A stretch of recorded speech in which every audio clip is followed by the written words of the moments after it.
Bonjour et bienvenue sur la chaîne Comprendre la comptabilité et la finance. Aujourd'hui, nous allons étudier les augmentations de capital sans apport nouveau. Dans cette catégorie d'apport, je vais commencer avec l'augmentation de capital par incorporation de réserve. Dans ce type d'augmentation, il existe des conditions. Premièrement, les augmentations de capital par incorporation de réserve sont décidées par l'Assemblée générale extraordinaire.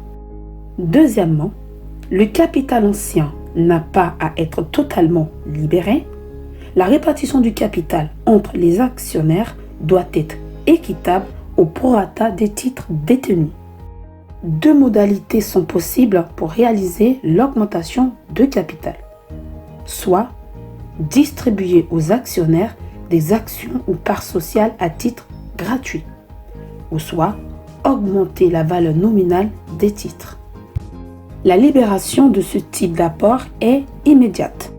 Passons maintenant au droit d'attribution. Mais en quoi consiste ce droit d'attribution? Chaque actionnaire ancien bénéficie d'un droit d'attribution qui est attaché à chaque action ancienne qu'il possède et qui est destiné à compenser la perte de valeur subie par les actions anciennes. Si l'ancien actionnaire ne souhaite pas exercer ses droits, il peut renoncer à ses droits en les cédant à des personnes désireuses de participer à l'augmentation de capital, mais ne détenant pas ou détenant un nombre insuffisant d'actions.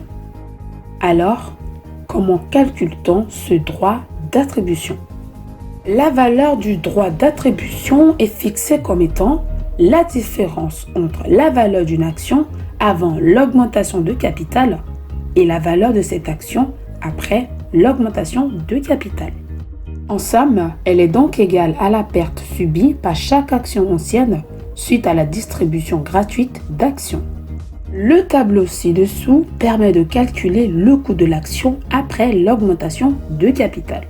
Avant l'augmentation de capital, les éléments à prendre en compte sont le nombre d'actions anciennes avant l'augmentation de capital multiplié par le coût de l'action avant cette augmentation de capital, sachant que le coût de l'action est égal au coût boursier ou la valeur mathématique. Dans le cas de l'augmentation de capital, nous allons prendre en compte seulement le nombre d'actions gratuites. Pour retrouver le coût de l'action qui correspond au coût ex droit après l'augmentation de capital, nous allons prendre en compte les paramètres suivants. Nous allons prendre en compte le total Y qui correspond au nombre d'actions anciennes avant l'augmentation de capital multiplié par le coût de l'action avant cette augmentation divisé par le total X qui correspond au nombre d'actions anciennes avant l'augmentation de capital plus le nombre d'actions gratuites. Dans la situation de l'ancien actionnaire, le droit d'attribution serait égal au coût de l'action avant l'augmentation de capital moins le coût ex droit. Dans la situation du nouvel actionnaire, le droit d'attribution serait égal au coût ex droit que j'ai matérialisé par la lettre Z multiplié par le nombre d'actions gratuites divisé par le nombre d'actions anciennes. Nous passons maintenant au traitement comptable. L'augmentation de capital par incorporation de réserve ne modifie pas le total des capitaux propres de la société, car il s'agit d'un simple transfert d'un compte de capitaux propres à un autre compte de capitaux propres. Il est important de savoir qu'il existe une prime d'émission si le montant incorporé en réserve est supérieur au nombre d'actions gratuites multiplié par la valeur nominale. L'écriture comptable est la suivante. La constatation de l'augmentation de capital. Au débit, nous aurons le compte 106 réserve et au crédit, nous aurons deux comptes. Le compte 1013 capital souscrit appelé versé et le compte 1041 prime d'émission. Petit exemple pour expliquer tout ce que je viens de vous montrer. Une société au capital de 500 000 euros est composée d'actions de 100 euros. Décide le 1er juin N de procéder à une augmentation de capital par incorporation de réserve pour un montant de 100 000 euros par attribution d'actions gratuites. À vous de jouer. Je vous demande de calculer le nombre d'actions gratuites et au passage, vous comptabilisez l'écriture de l'augmentation de capital.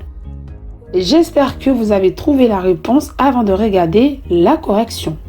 Alors, le nombre d'actions gratuites ici serait égal à 1000 actions. Alors, comment j'ai procédé? Alors, j'ai utilisé l'augmentation de capital par incorporation des réserves qui correspond à 100 000 euros que j'ai divisé par le coût de l'action qui correspond à 100 euros. La comptabilisation est la suivante. Au débit, j'aurai le compte 1068 qui correspond aux autres réserves pour 100 000 euros, c'est-à-dire 1000 actions gratuites multipliées par le coût de l'action qui est de 100 euros. Et au crédit, j'aurai le compte 1013, capital souscrit appelé versé pour 100 000 euros. Comme vous l'avez remarqué, la notion d'augmentation de capital par incorporation de réserve en passant par les droits d'attribution est très simple. Et c'est la fin de cette vidéo. N'oubliez pas de vous abonner, de liker et pourquoi pas de partager. Si vous avez des questions, n'hésitez pas à les mettre en commentaire. On se dit à la prochaine pour une nouvelle vidéo.